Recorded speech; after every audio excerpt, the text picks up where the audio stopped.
আজকাল জ্বালানির একটু সমস্যা দেখা দিচ্ছে। এটা হয়তো খুব তাড়াতাড়ি মিটে যাবে, কিন্তু আগামী দিনে আরও যে সমস্যাটা আসবে না সেটার কোনো গ্যারান্টি নেই। সেই কথা ভেবে আজকে একটা রান্না আমি করছি, যেটা পুষ্টিগুণে ভরপুর, কম সময় চটজলদি হয়েও যায়, আর জ্বালানিও তাতে বাঁচবে। চলুন দেখি কী করে এটা করা যায়। ডিম পোচ খিচুড়ি করার জন্যে কিছু সবজি প্রথমে আমি ভেজে নেব। তেল বসিয়েছি ওভেনে, তেলটা গরম হয়ে গেছে, ফুলকপিগুলো দিয়ে দিচ্ছি। ফুলকপিগুলো আমি আগে ভেজে নিচ্ছি। ফুলকপিগুলো ছোটো ছোটো করে কেটে নিয়েছি, তাড়াতাড়ি ভাজা হয়ে যাবে। ফুলকপিগুলো লালচে করে ভাজা হয়ে গেছে, এবার আমি এগুলোকে তুলে নিচ্ছি। ওই তেলেই আরও খানিকটা তেল দিয়ে দিচ্ছি, 3 টেবিল চামচ মতন তেল দিয়ে দিচ্ছি। 2-3টে তেজপাতা, একটা শুকনো লঙ্কা, গরম মশলা, ছোটো এলাচ, দারচিনি, আর 1 চা চামচ গোটা জিরে। এগুলোকে একটু ভেজে নেব। তেলে গরম মশলার গন্ধটা চলে আসবে তাতে। আমরা এতে কিছুটা রসুন দিচ্ছি, 3-4 কোয়া রসুন থেতো করা আছে, এগুলো আমি একটু ভেজে নিচ্ছি। একটুখানি লালচে করে ভেজে নেব, যাতে উগ্র গন্ধটা কেটে যায়, হালকা গন্ধটা আসবে। আপনারা রসুন না দিয়েও করতে পারেন। রসুনগুলো লাল করে ভাজা হয়ে গেছে, এবার আমি কিছু কুচনো পেঁয়াজ দিয়ে দিচ্ছি। এরকম করে পেঁয়াজ কুচনো, ছোটো ছোটো করে কুচনো আছে, এখানে 2টো পেঁয়াজ কুচো আছে। সামান্য একটু নুন দিয়ে দিচ্ছি, পেঁয়াজগুলো তাড়াতাড়ি নরম হয়ে যাবে। এটা খুব একটা বেশি লালচে করে ভাজা হবে না। আমরা চেষ্টা করছি যতটা সম্ভব জ্বালানি বাঁচিয়ে রান্নাটা করবার। পেঁয়াজগুলোর সাথে আলুগুলো দিয়ে দিচ্ছি, এটা একসাথে ভাজা হবে। এবার 2 মিনিট মতন আলুগুলো ভাজা হয়ে গেছে। কিছু গাজর আছে, গাজরগুলো দিয়ে দিচ্ছি। এগুলো শক্ত সবজি, তাই একটু ভেজে নিতে হচ্ছে। কিছু বাঁধাকপি আছে কুচনো, বাঁধাকপিগুলো দিয়ে দিচ্ছি। আপনারা আপনাদের পছন্দ মতো সবজি দিতেই পারে, কোনো অসুবিধা নেই। এখানে 250 গ্রাম আতপ চাল আছে, এগুলো সাধারণ নর্মাল আতপ চাল, কোনো নামি দামি চাল না। সেই দিয়েই আমি খিচুড়িটা করছি। আপনারা গোবিন্দভোগ চালেও করতে পারেন। এখানে 100 গ্রাম মুগের ডাল আর 100 গ্রাম মুসুর ডাল ধুয়ে রাখা আছে, এটা দিয়ে দিচ্ছি। সামান্য একটু নাড়াচাড়া করে নিচ্ছি।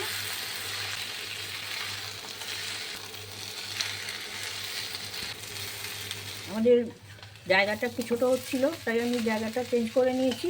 চাল ডালটা একটু ভাজা হয়ে গেছে, এবার আমি একটু জল দিয়ে দিচ্ছি।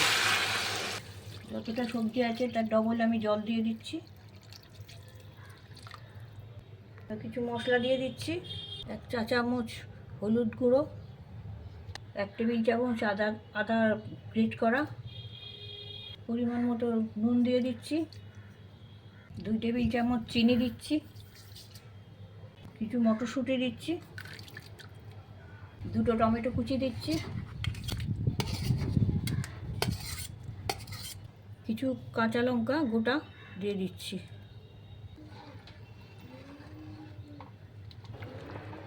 চাল ডাল ফুটে জলে সমান সমান হয়ে গেছে, এবার আমি একটা ঢাকা দিয়ে দেবো আর ওভেনের আঁচটা কমিয়ে দেবো। আর মাঝে আমি একবার ঢাকনা খুলে একটু উলট পালট করে দেবো। এখন আমি ঢাকনাটা দিয়ে দিচ্ছি, 5 মিনিট পরে আমি আবার খুলব। 5 মিনিট পরে ঢাকনা খুলেছি, এবার একটু চেক করে নিচ্ছি ভাতটা কীরকম আছে। একটু নাড়াচাড়া করে নিচ্ছি, তলা থেকে উপরে তুলে নিচ্ছি মাঝখানটা, যাতে তলাটা না ধরে যায়। ঠিক করে নিই ভাতটা কীরকম হয়েছে, গলে গেছে। এই সময় আমি যে ফুলকপিগুলো ভেজে রেখেছিলাম সেগুলো দিয়ে দিচ্ছি। যদি সবার সঙ্গে প্রথম দিকে দিয়ে দিতাম তাহলে ফুলকপিগুলো সব গলে যেত, তাই সব শেষে এটা দিয়ে দিলাম। এবার আর একটু ফুটিয়ে নেবো, জল একটু সামান্য কমাবো, আর একটু জলটা রয়েছে। ঢাকা দিয়ে দিচ্ছি, আরও 5 মিনিট আমি কম আঁচে রেখে দেবো এটাকে।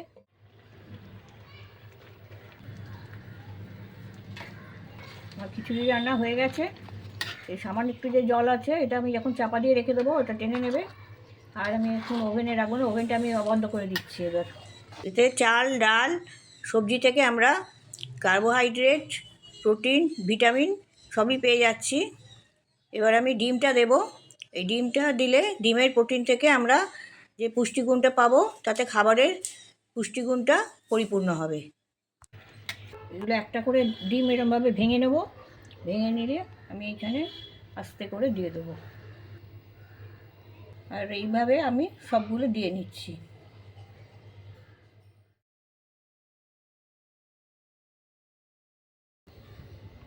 এবার এই ডিমের উপরে আমি এখানে কিছু মশলা আছে, একটু গরম মশলা, মরিচের গুঁড়ো আর নুন, এগুলো সব মিশিয়ে দিলাম।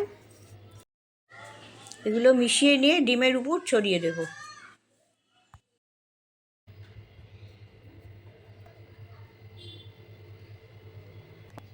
এবার আমি ঢাকা দিয়ে দিচ্ছি, 10 মিনিট মতন রেখে দেবো। ডিমগুলো জমতে দেবো আর কি।